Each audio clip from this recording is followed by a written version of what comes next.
Well, we're busy talking about what God is doing, the actions of God, and I am humbled to continue to see what God is doing in the life of our church and the people that are around us over the last few months, and every single day I find new reasons to be encouraged about God, but that doesn't make it easy all the time for us. A lot of times I know that I want to look at God and say, God, this is the point where you make things easy for us. This is the time where you come in, you sweep in, you take away all the problems, and you take away all the issues, and you take away all of the difficult things, and this is the point where you make it easy. And in reality, that's just not the way things work. I was on Facebook this week and saw our good friend George Lim ran a marathon yesterday. All right, if y'all see him, shout out to him.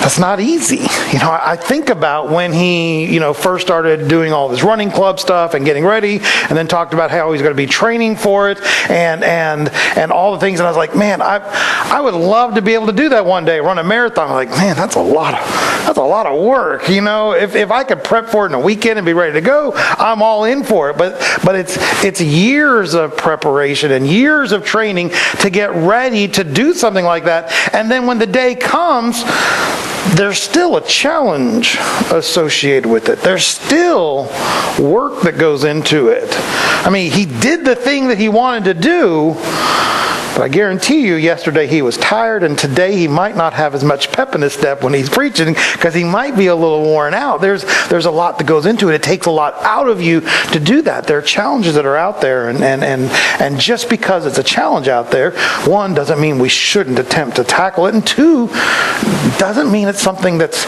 not going to continue to be a challenge. It's part of the joy of being able to accomplish something is because of the challenge. If it was easy to do, everybody would be doing stuff. Everybody would be working in it. We love to have a challenge. I have a kid. Now, my challenge right now, one of my challenges, I'm teaching first graders at the tutoring over at Russian School. First graders and I, we were not meant to be in the same place.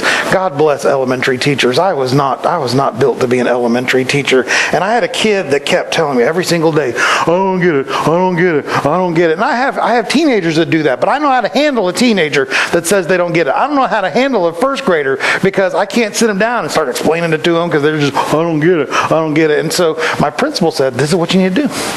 Next time he tells you don't get it, go back and say, hey, I'm going to go back into the back room and we have all the kindergarten work, and I'll go bring you some kindergarten work.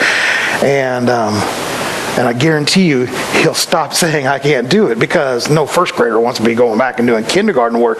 And so I did that the other day, and it works. Why? Because we don't want anybody to tell us, oh, you know what, I'm just going to take away all the obstacles. You don't need a challenge. You can't handle a challenge.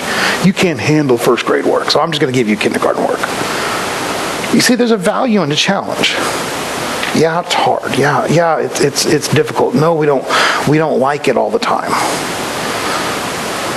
But sometimes we need a challenge. Sometimes we have to have that thing that we're going up against. Now, God doesn't need a challenge or anybody to challenge him for him to do what he's doing. But in the book of Daniel, we're talking about one of the things that we realized about God is that God does allow challengers to himself. God is not one of those gods that's like, I'm in charge of everything, and anybody that has anything negative to say against me, squash, squash, squash, squash, and they're done. There's actually lots of times in Scripture where people come and challenge God. And so in Daniel chapter 3, I want to read one of those challenges that was made to God. In Daniel 3 verse 1, King Nebuchadnezzar made a gold statue 90 feet tall, 9 feet wide, and set it up in the plain of Dura in the province of Babylon. And then he sent messengers to the high officials, the governors, the advisors, treasurers, judges, magistrates, and all the providential officials to come to the dedication of the statue that he had set up. And so all these officials came and stood before the statue King Nebuchadnezzar had set up. And then a herald shouted, "People of all races and nations and languages, listen to the king's command. When you hear the sound of the horn, flute, zither, lyre, harp, pipes, and other musical instruments, bow to the ground and worship King Nebuchadnezzar's gold statue. And anyone who refuses to obey will immediately be thrown into a blazing furnace. King Nebuchadnezzar basically has constructed a statue of himself, 90-foot tall statue of himself, so that people could look at it and see it. And what they were supposed to do is when hymns were being sung and when bells were being chimed and when things were happening, everybody was to bow down and to worship that statue, to worship Nebuchadnezzar as if he was God. Now, I want you to notice something. God knew that Nebuchadnezzar was building a statue. You got to remember, all these nations that are bowing down, these are all the nations that the Babylonians have conquered and brought their people in. And he's trying to get all the people from all the nations that have conquered, including the people of God, including Shadrach, Meshach, Abednego, Daniel, those people that were the people of God, had brought them all in and wanted them to worship the statue of Nebuchadnezzar, worship him as a god. And in many countries, people set themselves up as a god. In Egypt, the pharaohs set themselves up as God. Caesar set himself up as God. So many people have set themselves up as God. Worship me because I am the deity here on earth. And Nebuchadnezzar sets up this statue and has songs and hymns written so that people can worship him. So that people can worship Nebuchadnezzar. And I want you to notice, this offends God. I mean, you go back to the 10 Commandments. When we had just 10, if you can follow anything, follow these 10 rules. One of them is you'll have no other gods before me. One of those 10 Commandments was about how we were not to put other people, other men, other objects, other things in front of God, before God, that there is only one God. Yahweh God. There was only one God for them to follow, one God for them to obey. And even though God is powerful, and even though God is mighty, even though God is in control of all things, I want you to notice that as man rebels, as man continues to put other things up as God, God has not come down and squashed those things like a bug the second it's happening. I mean, God was there when the engineerings were designing that statue. God was there the first time somebody said, we should worship you. God was there when they started laying the foundations and the bricks and putting the gold up there. God was there when they were polishing it to make it shine in the sunlight. God was there with the people that were writing the hymns that were going to be played so that they could worship there. God was there at all those times. But you notice at no point in time did God just squash them out and say, I'll put an end to that. People will worship me and know me because I'm going to get rid of any voice of opposition that's around, and then they have to worship me. Now, there have been governments in this world.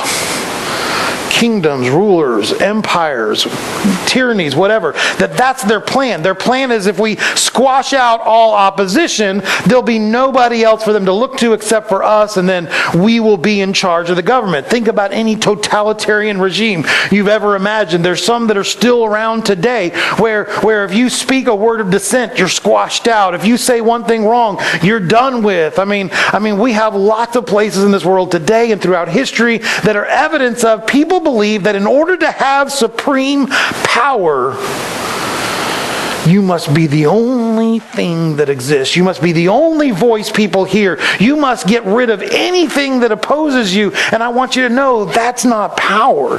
That's fear. That's belief that you are not in the right. That's belief that you don't have good ideas. That's the belief that somebody else may say something that is so appealing and so attractive and so right that people will abandon you and go after that thing. That's fear. And so many people want to attribute fear to God. They want God to come in and take care of all that stuff. But our God is a sovereign God. Our God is a mighty God. Our God is a powerful God. And our God allows opposition to Him. Our God allows challenges to Him because our God knows that if you ever throw it into light of day, if you ever take what He is doing and who He is and His character and His values and His strength and His power and you put it up against any challenger, God is confident that he's going to win that battle.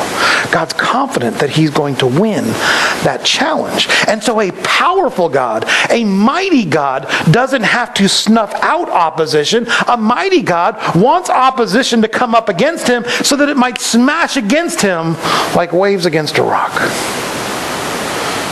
God's power is so great, he allows challenges knowing that he will meet them face to face. I say that to you because sometimes as Christians, we find ourselves in the midst of that. Unfortunately, you and I often become the battleground of people challenging God. When they want to challenge God, when somebody wants to get at God, what he's going to do is he's going to do like Satan did back in the book of Job, where he says, God says, have you considered my servant Job? And Satan's like, yeah, but if you let me challenge him, you will find that he will not remain faithful to you. And so often we find ourselves in the midst of a battleground. Our church, ourselves, our lives, our health, our finances, so many different things in this life. As we follow God, as we trust God, Satan says, yeah, but they only trust you because they haven't been challenged. And that's tough. And I wish that wasn't so. I wish we could say, hey, God is just going to woof all that stuff away. God is not going to let us have any challenges. But the Bible doesn't tell us that. Our experiences don't tell us that. So we have to believe that those challenges are allowed by God for a reason.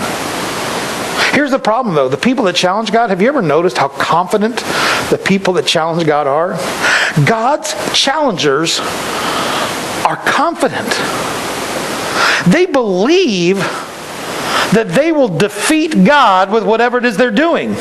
In verse 13 it says, then Nebuchadnezzar flew into a rage and ordered Shadrach, Meshach, and Abednego to be brought before him. In the verses just before this, he set up the statue, he played the song, everybody bowed down except there was this group of people led by Shadrach, Meshach, and Abednego that did not bow down.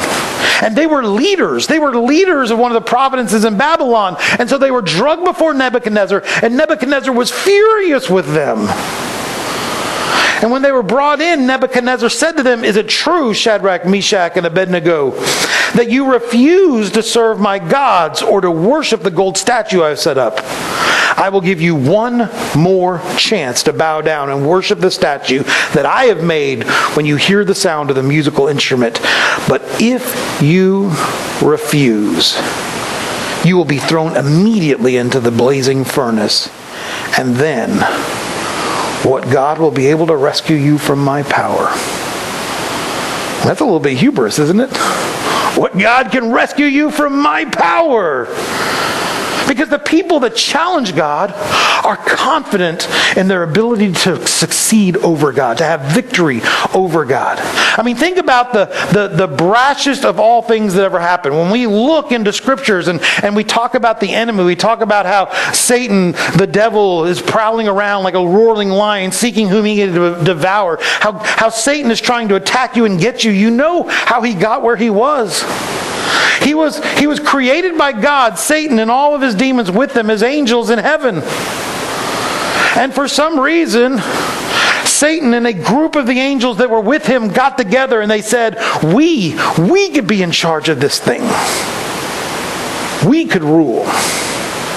And so even the angels in heaven, God gave them the ability to make choices, the ability to do things that were right or do things that were wrong. And Satan deceived, it said, a third of the angels in heaven, and they attacked God and they went after God. The hubris to think that you could attack the very God in the spiritual realms. And it said that Satan was cast down with his minions. And they live and they walk and they move among us. And yeah, we don't talk about it a lot because you're like, ooh, you're a weird person talking about those things. Halloween's coming up and you see a kid in a devil costume, you're like, oh, that's spooky. All right, that's real. If you believe the Word of God, Satan has been thrown down. He has been called the prince of this world. He's been given freedom to move in some manner, in some working, in some ways around you and around me. And he attempts to deceive us, and he attempts to fool us. And he has often said that he can deceive us in so many great ways. He was an angel. When we see him, we may see him as an angel of light, not knowing that he is actually a servant of evil. But Satan has that power and that ability, and he had the hubris to believe that he could challenge God. Just like Nebuchadnezzar. Just like Julius Caesar and rulers and emperors beyond there. You can go to some regimes today and go find Kim Jong-un, and he believes that he is a god. His people believe he's worthy to be worshipped today, walking on this planet today. The people that challenge God believe they will win. There's a guy named Nietzsche. In one of his books, this is what he wrote: God is dead. God remains dead. We have killed him. How shall we comfort ourselves, the murderers of all murderers? What was holiest and mightiest of all the world has yet owned, that the world has yet owned, has bled to death under our knives. Who will wipe this blood off of us? What water is there for us to clean ourselves? What festivals of atonement? What sacred games shall we have to invest? Is not the greatness of this deed too great for us? Must we ourselves not become gods simply to appear worthy of it? Times Magazine, back in the 80s, one of their most famous ones, Is God Dead? Trying to tell people not is God dead, but God is dead. We live in a world today where philosophers and psychologists and scientists and so many other people have declared we have killed God. God is dead. We've gotten enough knowledge. We've figured out enough of these things that are going on in our lives and our heads. We can do the science. We can figure it out. One day we will know everything that can be known. And if we can do that, then we're gods. There's no big G God. There's just us. We can manipulate. We can control. We can have it all. The people that challenge God have a tremendous amount of hubris. The people that challenge God believe they can stand in front of God with no fear, with no threat, and say, we have killed him. In fact, Nietzsche goes so far to say, if we have killed God, it's because we indeed ourselves are little g gods. We have that power. The power that we thought belonged to an all-knowing, all-powerful deity is actually the power that we possess. The people that are challenging your God and my God, they believe beyond a shadow of a doubt that they will win. You understand, when the enemy comes against us, and I think in some place we can look at the church and say, you know what, the fact that we're having to move, the fact that we're having to do all these things, Satan is at work. The devil is trying to beat us down, and the devil believes that he's beaten you. The devil believes he's beaten you in your life. He's beaten you in your family. Maybe he's beaten you in your health. He's beaten you in your finances. He's beaten you in your church. He's beaten you in your spiritual life. He believes beyond a shadow of a doubt, because the challengers of God are confident. The challengers of God believe they've won. And so I love Shadrach, Meshach, and Abednego.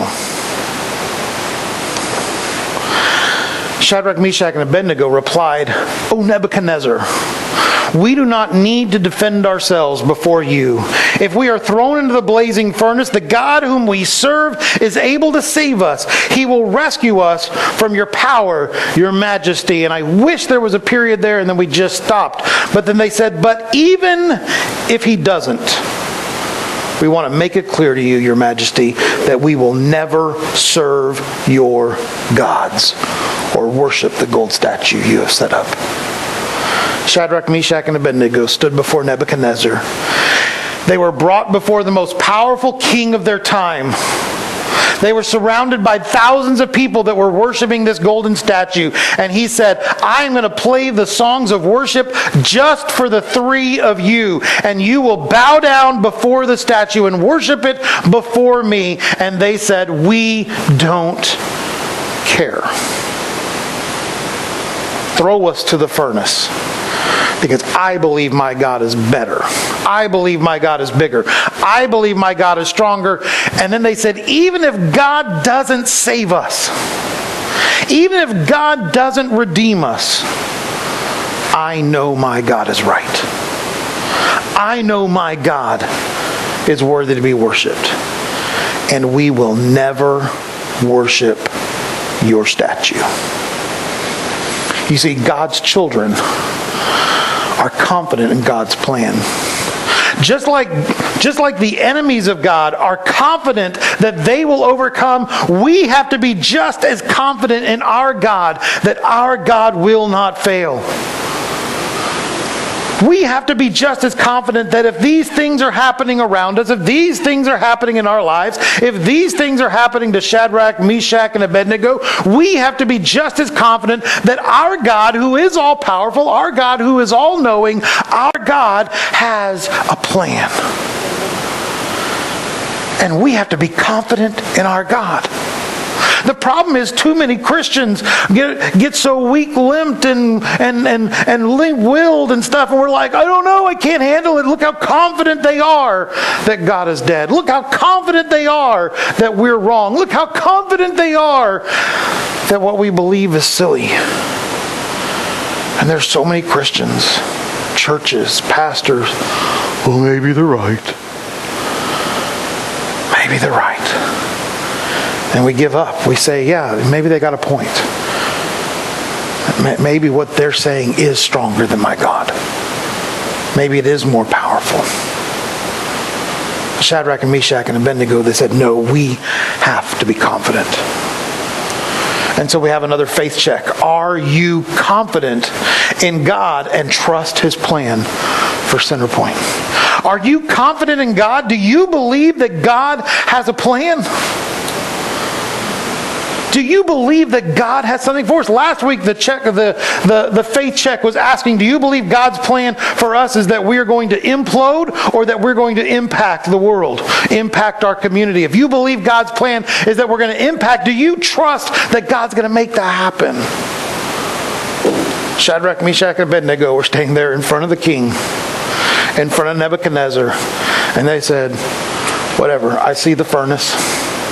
We will never bow down to you. Never bow down to the challengers. And I want you to know something. At this point, you would think the challengers would be like, ooh, God, right? That's not how they are.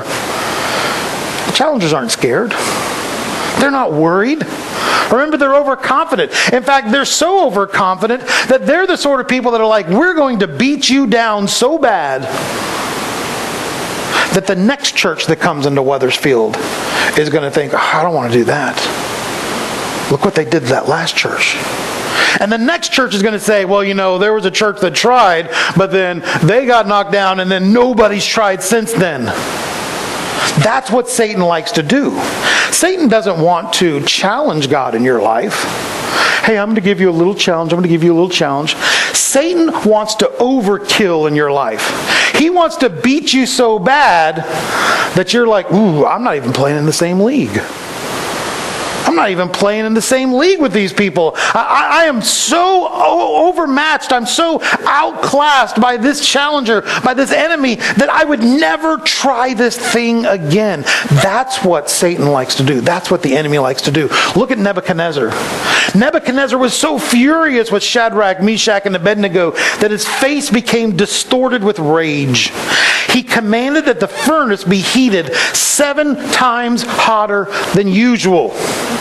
Now, how many of you all would be afraid of being tossed into a furnace that's 1 time as hot as usual? All of us. None of us want that to happen. Why heat it up 7 times hotter? If not to let everybody in the kingdom know this is what's going to happen. I am not just mad, I'm 7 times as mad. I'm going to make this thing so hot it's going to melt the furnace. He heated it up 7 times hotter than usual. Then he ordered some of the strongest men of his army to bind Shadrach, Meshach, and Abednego and to throw them into the blazing furnace. So they tied them up, threw them into the furnace, fully dressed in their pants and turbans and robes and other garments, And because the king in his anger had demanded such a hot fire in the furnace, the flames killed the soldiers as they threw the 3 men in. So Shadrach, Meshach, and Abednego, securely tied, fell into the roaring flames. He didn't just want to throw a couple people into the fire. He wanted stories to go around. They took the best soldiers in the army. They tied them up as tight as they could. And he got the fire so hot when the soldiers topped him in, the soldiers died on the spot. He wanted people to know that they didn't just kill them, that they were removing every thought, every mark, everything they possibly could about Shadrach, Meshach, and Abednego. He was willing to sacrifice some of his strongest soldiers in order to put fear into the heart of every nation. Have you ever felt like your life is one overkill after another? You're like, all right, it's bad enough. I know we experience our house all the time. It's bad enough, God. All right, this is enough. Right? Enough. We feel challenged. We're good. We're ready to overcome this. We feel challenged. But it seems like at the time that you're challenged, you get challenged some more. And challenged some more and challenged some more. And what Satan's trying to do is he's trying to get you to the point where you have been overly challenged so much that you believe you've been challenged more than God can handle. That you've been challenged so much that if there was a God, there's no way he could handle this. How could I possibly trust in God to do all of this if it was just a little bit? If it was just a little bit, God could handle that. Right? God could take care of that. If it was just a small thing, God could overcome that. If it was something that I could run down to the doctor, if it was something that I could just get a little help from a neighbor, if it was just something small, I could see how God would deal with that. But Satan likes to turn it up to 7 times what it was. Satan likes to crank that furnace so that not only the people that he's attacking, but even the bystanders, the soldiers and other people around get burned up in the process. God, why are you burning down the whole village just to attack me? The challenger is an overkiller. The challenger doesn't just want to get you down. The challenger wants to get you down so bad that no one will ever try to build a building in its place. That no one will ever try to do the same thing that you're doing ever again. And so he goes for the overkill. It's his only play. It's the only thing Satan can do. He has to get you to doubt your faith. He has to get you to doubt the strength of God. And he does that by going over the top. The enemy does not want a simple victory. He wants crushed and demoralized people. That's what he wants. He wants you to not even want to get back up and get back going. He wants you to not even care about tomorrow. He wants you to be crushed and demoralized and done. He doesn't just want one victory. And that's what Satan is coming at. And so I think for some of us, we may be on the edge of that. We may hear the challenge bells ringing. We may hear Satan coming at us. We may be standing looking at a furnace. We may have seen our first friend already chunked in the fire. Our second friend chunked in the fire, and we know we're next. Shadrach? Whoop. Meshach? Whoop. What do you think Abednego's thinking? If I start worshiping him right now, big strong guy, threw him in. Big strong guy died, my friend's in the fire. Big strong guy, threw him in, killed him. That was my turn. What do you think he was thinking? I mean, obviously, throw me in too.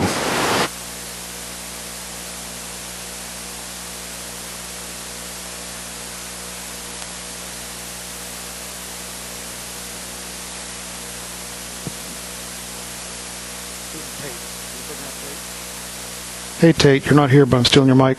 All right. We do this. Satan's challenging us with the microphones. Yeah. If this is the big one, this is the big one. We're losing microphone batteries. All right. But we do this because we put this online so people that are sick or can't get here, people that don't live in our state can watch our sermons. And if we don't use the mics, they can't hear it. So we have to use the mics. So I'm not being petty using the mic. I could yell, but we are trying to reach people.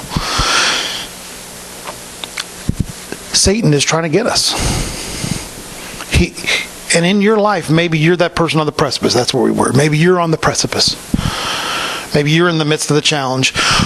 Or maybe one step farther, maybe you are in the hands, and you're being chunked in right now as we speak.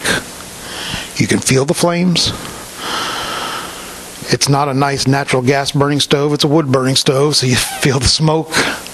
Maybe it burns your eyes. And let's look at the next verse. Daniel chapter 3, verse 24 says, But suddenly Nebuchadnezzar jumped up in amazement and exclaimed to his advisors, Didn't we tie up 3 men and throw them into the furnace? Yes, your majesty, we certainly did, they replied.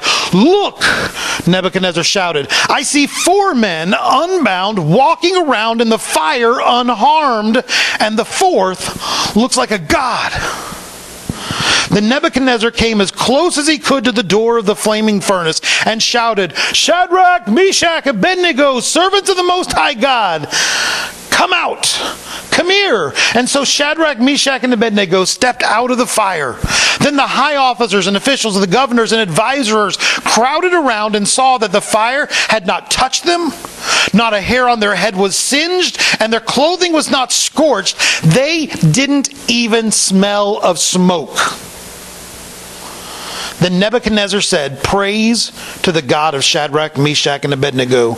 He sent his angels to rescue his servants who trusted in him. They defied the king's command and were willing to die rather than serve or worship any god except their own God. Therefore, I make a decree. If any people, whatever their race or nation or language, speak a word against the God of Shadrach, Meshach, and Abednego, they will be torn limb from limb, and their houses will be turned into heaps of rubble. There is no other God who can rescue like this.